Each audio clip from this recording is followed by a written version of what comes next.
The rain in Seattle is cold, but it felt like acid against my skin as I stood by the open grave of my mother-in-law, Evelyn. For 20 years, I was the woman in the background. I was the one who changed her linens when the dementia made her violent. I was the one who cooked her low-sodium meals while my husband Julian was working late at the golf club. I was the one who held her hand at 3 a.m. while his sisters, Beatrice and Clara, were shopping in Paris on Evelyn's dime. I didn't mind. I loved Evelyn, and I thought I loved Julian. As the last shovelful of dirt hit the casket, Julian didn't offer me his arm. He didn't even look at me. He stepped toward his sisters, and the three of them shared a look, not of grief, but of predatory hunger. "It's over, Sarah," Julian said, his voice as sharp as a razor. He didn't wait until we got to the car. He didn't even wait for the priest to leave. He pulled a thick envelope from his breast pocket and thrust it at my chest. "What is this?" I asked, my voice trembling. "Divorce papers and an eviction notice," Beatrice sneered, adjusting her Chanel sunglasses. "The help isn't needed anymore. You've had a free ride in this family for 2 decades, living in our mother's mansion, eating her food. Now that the bank account belongs to us, the charity ward is closed." I looked at Julian, searching for a spark of the man I married. There was nothing but cold blue ice.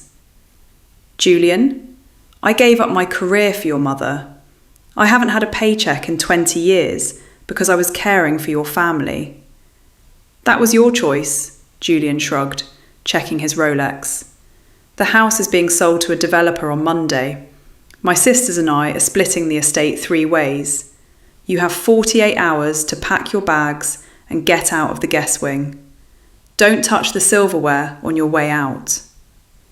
They walked away, their designer heels clicking on the stone path, leaving me standing alone in the mud. They thought they had stripped me bare. They thought that because Evelyn's mind had faded, she hadn't noticed who was actually there. I walked to my beat-up sedan, my heart hammering against my ribs. I didn't cry. The tears had dried up years ago. I drove straight to the one place they hadn't bothered to visit in months, Evelyn's private lawyer, Mr. Sterling. 2 weeks before she died, during a rare moment of absolute, terrifying clarity, Evelyn had grabbed my wrist. Her eyes were piercing, the fog gone. She whispered, "They think I'm a vault they can't wait to crack, Sarah, but I changed the locks." I entered Mr. Sterling's office. He looked at me with a mixture of pity and profound respect. "They served me, Marcus," I said, dropping the divorce papers on his mahogany desk. "They're selling the estate on Monday. They think they inherited everything." Marcus Sterling leaned back and pulled a black leather folder from his safe. He didn't smile, but there was a glint in his eye that made my blood turn from ice to fire.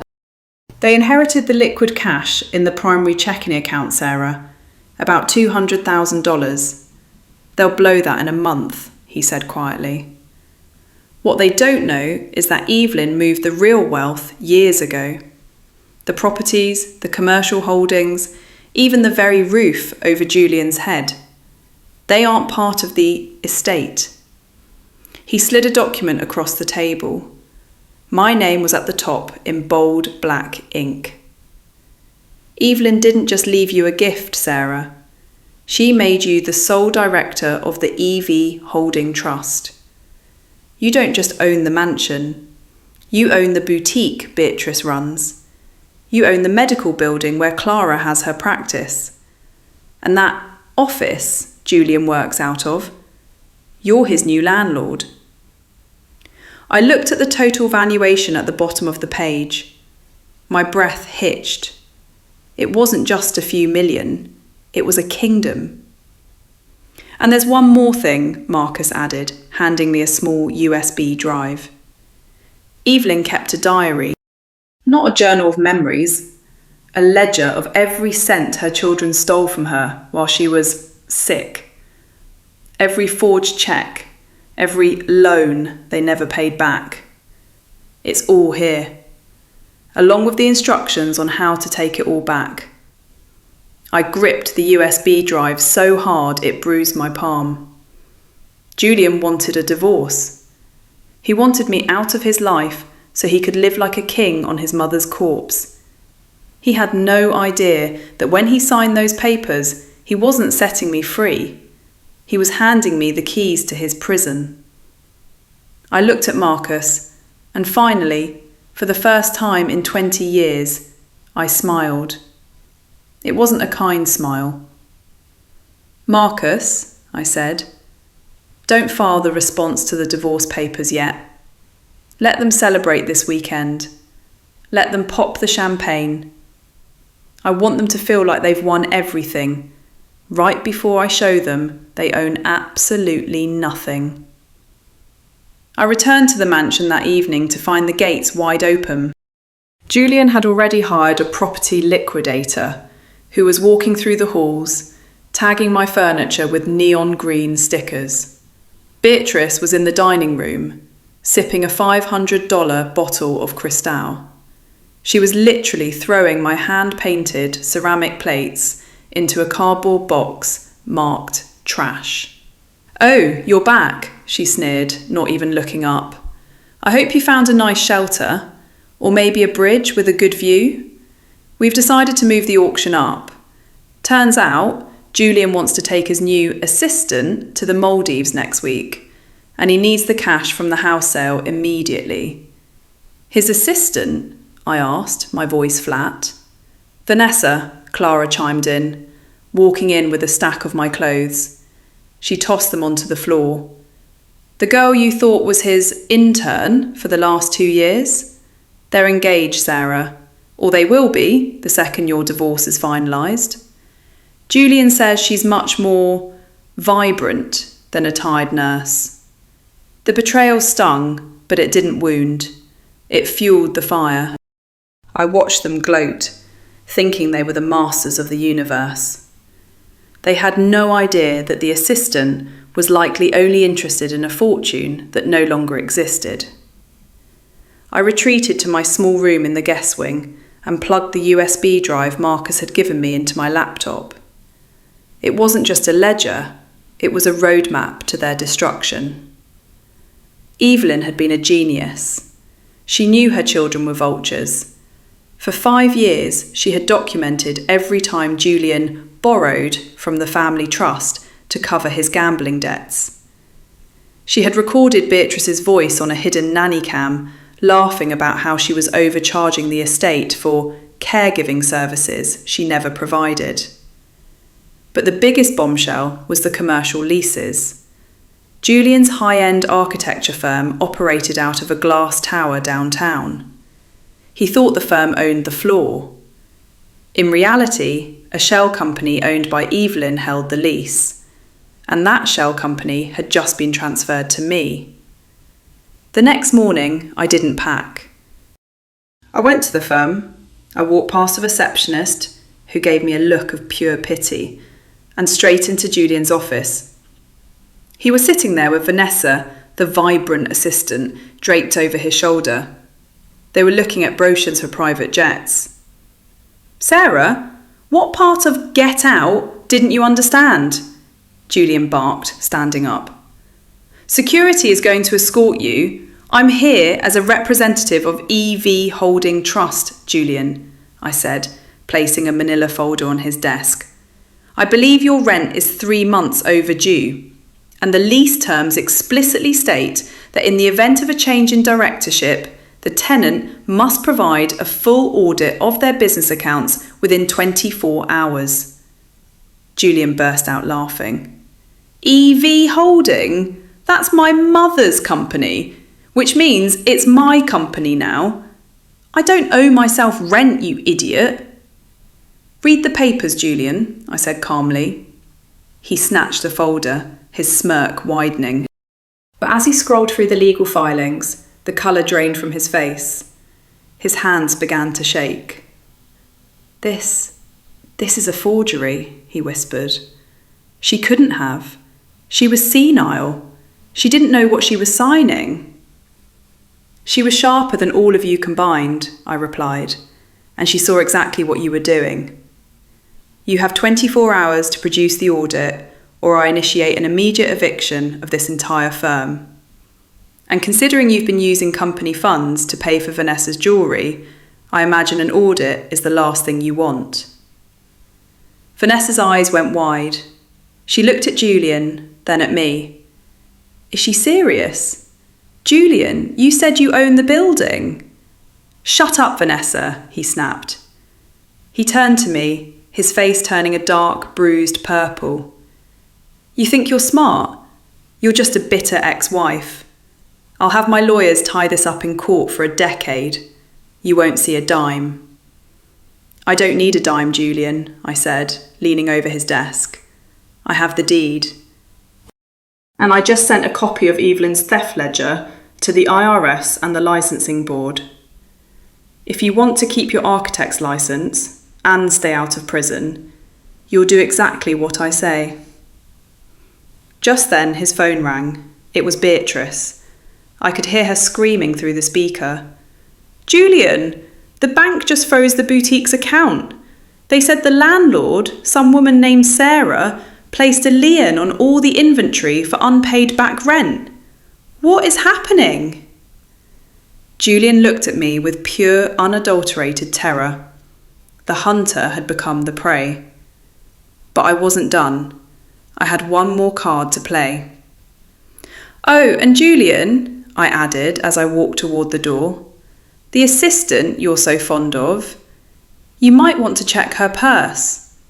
I hear she's been looking for a way out ever since she realised the inheritance was a lie.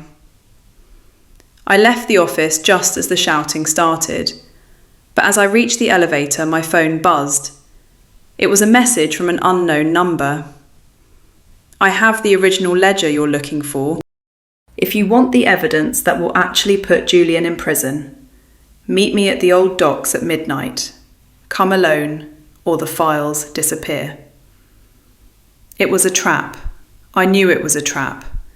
But it was a trap I had to walk into if I wanted to finish this for good. The fog was so thick I could barely see my own breath. I knew Julian was desperate, and a desperate man is a dangerous one. I parked my car a block away and walked toward Pier 14, my hand gripping the small canister of pepper spray in my pocket. A figure emerged from the shadows near a rusted shipping container. It wasn't Julian. It was Vanessa, the vibrant assistant. She looked frantic, her expensive coat stained with grease. Sarah, thank God, she hissed, clutching a heavy leather-bound book to her chest. Julian has gone insane. When he realised you had the power to shut down the firm, he started burning files. He was going to destroy the evidence of the offshore accounts, the money he stole directly from Evelyn's medical fund while she was dying. She held out the book. I took it. I want a deal.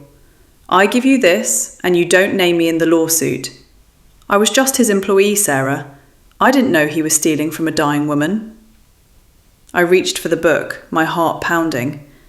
If this was the original ledger, Julian was heading to federal prison, not just bankruptcy court. But as my fingers brushed the leather, a pair of headlights cut through the fog. A black SUV roared toward us, tyres screeching to a halt. Julian and Beatrice jumped out. "Drop it, Vanessa!" Julian screamed. He looked unhinged. His tie was undone, his hair wild. He wasn't the polished architect anymore. He was a cornered rat. "I knew you were a rat. Give me that ledger." "Stay back, Julian," I yelled, stepping in front of Vanessa. "It's over. I've already sent the digital copies to Marcus Sterling. This book is just the final nail in your coffin." "Digital copies can be challenged," Beatrice shrieked, her face twisted in a mask of greed. "But the original disappears tonight, along with you." Julian pulled a heavy metal tyre iron from the back of the SUV. He didn't look like he was joking. He started toward me, his eyes glazed with a terrifying mix of rage and entitlement. "You think you're better than us? You were a servant. You were lucky we let you breathe our air." He lunged. I dodged, the metal bar whistling past my ear and hitting the shipping container with a deafening clang. "Julian, stop!" I screamed, backing toward the edge of the pier. "You're making it worse." "There is no worse," he roared. "I'm losing everything. My firm, my house, my reputation. If I'm going down, I'm taking you with me." He swung again, catching me on the shoulder. I fell to the wet wood of the pier, a sharp pain radiating down my arm. He loomed over me, the tyre iron raised high for a final blow. Beatrice stood by the car, shouting for him to finish it. But then the sound of a dozen sirens cut through the night. Blue and red lights exploded against the fog. From behind the shipping containers, 4 unmarked police cruisers screeched onto the pier, surrounding the SUV. "Police! Drop the weapon! Hands in the air!" Julian froze, the tyre iron trembling in his hand. He looked at me, then at the police, then at Vanessa. Vanessa didn't look scared anymore. She stepped back and straightened her coat, a cold, calculated smile spreading across her lips. She reached into her pocket and pulled out a small, glowing device. "Thanks for the confession, Julian," she said, her voice dripping with venom. The wire worked perfectly. I stood up, clutching my bruised shoulder as the officers tackled Julian to the ground. Beatrice was already in handcuffs, screaming about her rights and her lawyer. I walked over to the ledger, which had fallen to the ground, and picked it up. It wasn't the original ledger. It was a fake, filled with blank pages. I looked at Vanessa. "You didn't have the evidence," I whispered. "No," Vanessa replied, watching the police shove Julian into the back of a cruiser. "But I knew he tried to kill you to get it back. And I knew the police would be watching if I told them there was an attempted murder about to happen. He's not just a thief now, Sarah. He's a violent felon." Julian let out a guttural scream from the back of the car as he realised the assistant he cheated on me with had been the one to set the final trap. He had lost his wealth, his freedom, and his future. He sat in the back of that police car, watching me stand under the streetlights, the new owner of his world. The climax was over. The empire had fallen. The courtroom was freezing, a stark contrast to the heated arguments occurring within it. Julian sat at the defence table, his $4,000 suit hanging off his frame. He had lost £20 in the 3 months he'd spent awaiting trial. Without the family trust to pay for a top-tier legal team, he was represented by a public defender who looked like she hadn't slept since the 90s. Beatrice and Clara sat behind him, their designer outfits now replaced by off-the-rack department store clothes. I had already evicted Beatrice from her boutique and Clara from her medical suite. Their assets were frozen, pending the investigation into the hundreds of thousands of dollars they had embezzled from Evelyn's healthcare fund. I sat in the front row, wearing a simple, elegant navy suit. I wasn't there for revenge anymore. I was there for the funeral of their egos. "The evidence is overwhelming," the judge stated, flipping through the real ledger Marcus Sterling and I had presented.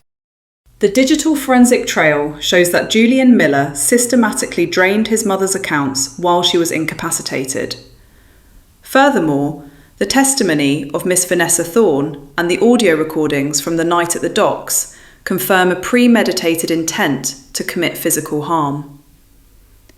Julian put his head in his hands. He looked over his shoulder at me once, not with rage, but with a desperate, pathetic pleading. He wanted me to save him. Again. like I had for 2 decades. I looked right through him. Julian Miller, the judge continued, I sentence you to 8 years in state prison for grand larceny, embezzlement, and assault with a deadly weapon. Beatrice and Clara Miller, for your roles in the conspiracy to defraud, you are sentenced to 3 years of probation, 1,000 hours of community service in elder care facilities, and a total restitution of $450,000 to be paid to the EV Holding Trust. The gavel hit the wood like a thunderclap. Beatrice let out a strangled cry. The thought of her, the woman who refused to even visit her mother because the nursing home smelled like old people, having to spend 1,000 hours cleaning bedpans in an elder care facility, was a poetic justice that even Evelyn would have appreciated. As the bailiffs led Julian away in handcuffs, he stopped in front of me. Sarah, he whispered, his voice cracking. Please, the mansion, it's all I have left. Don't sell it. Don't let them tear it down. I'm not selling it, Julian, I said, my voice calm and steady. And I'm not tearing it down. I've already filed the paperwork to turn the estate into the Evelyn Miller Foundation for Elder Advocacy. It will be a sanctuary for people who are being taken advantage of by their own families. Your bedroom? That's going to be the new administrative office, where we file lawsuits against people exactly like you. The look of pure, agonising defeat on his face was better than any paycheck. He was led away, his legacy turned into a weapon against his own kind. A week later, I stood in the grand foyer of the mansion. The green stickers the liquidators had placed on my furniture were gone. In their place were blueprints for the renovation. Vanessa Thorne walked in carrying a briefcase. She had been instrumental in the prosecution, and while I didn't fully trust her, she had earned her keep. The boutique's inventory has been auctioned off, she said, handing me a cheque, and Julian's architecture firm has been officially dissolved. The remaining assets have been transferred to the trust. You're officially one of the wealthiest women in the state, Sarah. It's not my money, I reminded her. It's Evelyn's. I'm just the one making sure it goes where it was meant to go. I walked out onto the balcony, looking over the sprawling gardens I used to weed by hand while Julian played golf. For the first time in my life, I wasn't a wife, a nurse, or a servant. I was the architect of my own life. I took the divorce papers Julian had shoved at me in the graveyard, the papers that were supposed to be my eviction from life, and I tore them into tiny pieces, letting the wind carry them away over the hills. I was no longer the help, I was the landlord, and business was very, very good.